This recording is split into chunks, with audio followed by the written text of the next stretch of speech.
Bienvenue dans ce nouveau décryptage. Aujourd'hui, on met complètement de côté le battage médiatique et les modes des réseaux sociaux pour plonger dans la biologie pure. L'objectif, c'est de décortiquer avec une grande précision ce qui se passe à l'intérieur du corps humain quand on décide de ne consommer qu'un seul et unique repas par jour. C'est un sujet qui divise énormément. On a d'un côté des médecins qui le déconseillent fortement et de l'autre des personnes qui affirment que c'est tout simplement la meilleure décision de leur vie. Pour comprendre ce grand écart incroyable, on va s'en tenir strictement à la science, on va regarder heure par heure ce qui se cache sous le capot de ce régime alimentaire, disons-le, vraiment extrême. Alors, de quoi parle-t-on exactement? De l'OMAD, un acronyme anglais pour One Meal a Day, c'est-à-dire littéralement un repas par jour. C'est ni plus ni moins que la forme la plus extrême du jeûne intermittent.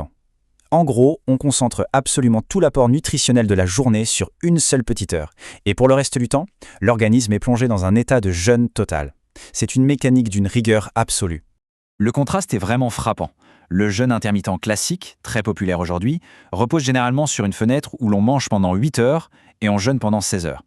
Mais là, l'OMAD pousse la machine métabolique dans ses retranchements, 23 heures de jeûne d'affilée. Le corps se retrouve soudainement privé de sa routine habituelle, sans apport régulier de carburant. Du coup, la grande question c'est, que se passe-t-il exactement à l'intérieur de nous pendant ces 23 longues heures de privation? Pour comprendre comment nos cellules s'adaptent, on va lancer un compte à rebours chronologique en démarrant le chronomètre à la minute exacte où ce fameux repas unique se termine. C'est parti! On commence avec la phase 1, la fenêtre anabolique, qui s'étend de l'heure 0 à la 4e heure. Dès que la digestion démarre, c'est une véritable machinerie de pointe qui s'active. On a un énorme pic d'insuline et le pancréas tourne à plein régime. En fait, l'insuline agit vraiment comme une clé pour forcer le passage du glucose à l'intérieur des cellules. Et pendant ce temps-là, que fait le foie? Il vient capter tout le glucose en trop pour le stocker bien soigneusement sous une forme qu'on appelle le glycogène. À ce stade, on est littéralement en mode construction. L'organisme tout entier est dans un état purement anabolique. Pour faire simple, le corps utilise ses nutriments tout frais pour réparer les tissus, reconstruire et recharger les batteries à bloc. C'est la grande phase de stockage.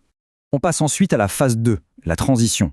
Ça se passe entre la 4e et la 14e heure. Le repas est digéré, les réserves immédiates s'épuisent et le corps va devoir changer totalement de stratégie.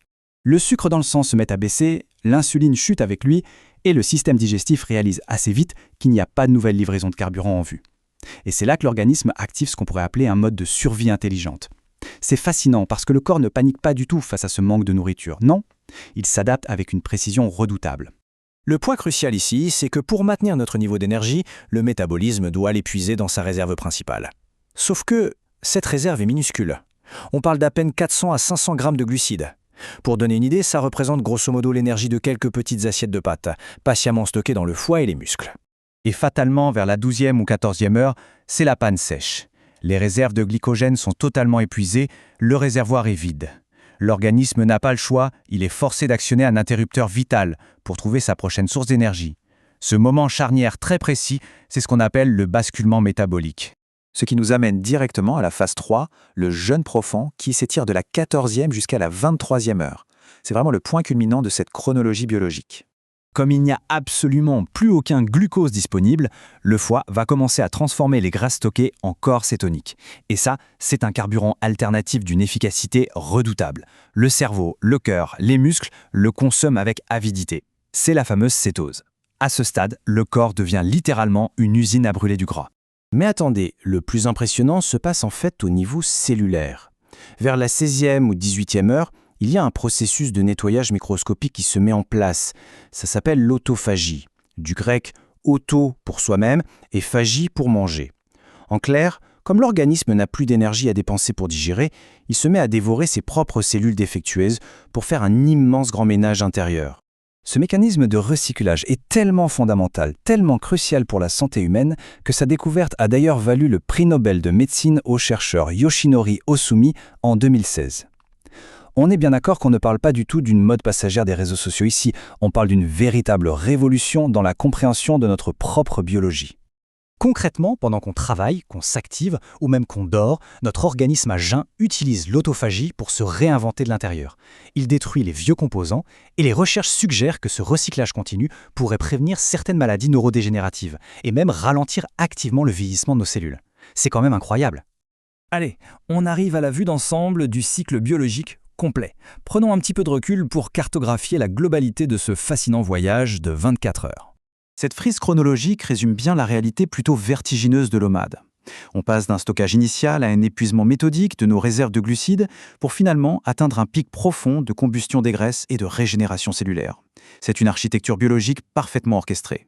Mais attention, il est vital de rappeler une chose. On parle ici de faits purement descriptifs, ce n'est en aucun cas une prescription médicale. Ce n'est pas une simple tendance inoffensive. C'est un état métabolique extrêmement complexe qui possède des contre-indications très claires. Pour de nombreux profils de santé, c'est totalement inadapté et ça peut même être dangereux. Mais décortiquer la mécanique de notre survie cellulaire, ça soulève quand même une vraie question fascinante.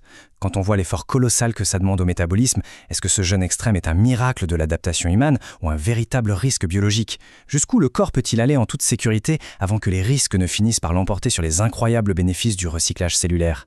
Eh bien, c'est une excellente question qu'on gardera en tête pour la prochaine fois. Merci d'avoir suivi ce décryptage et à très bientôt.